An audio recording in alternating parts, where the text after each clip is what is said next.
Hello everyone, welcome to my Unity tutorial. Today we're going to learn how to create basic FPS player movement. This is perfect if you're just starting with Unity and want to understand how to control a 3D character in your game. Let's dive right in.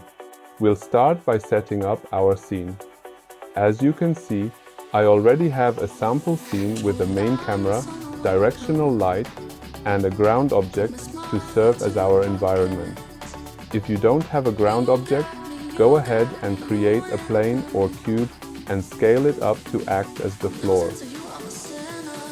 Now let's create the player object. We'll use a capsule to represent our player. To do this, go to the hierarchy, right-click, go to 3D object and select capsule. This will be our player. Rename the capsule to player to keep things organized. With the player object selected, let's add a character controller. Go to the inspector, click Add Component and type Character Controller, select it from the list. The character controller will handle collision detection and smooth movement for our player.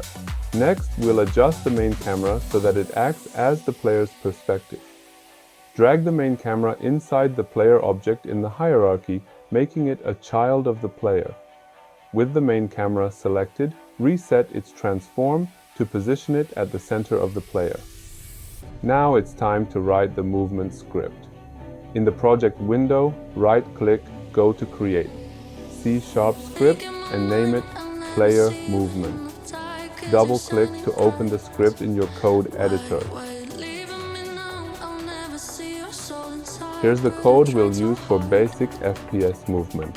I've already prepared the code for you, and you can find it in the description of this video below.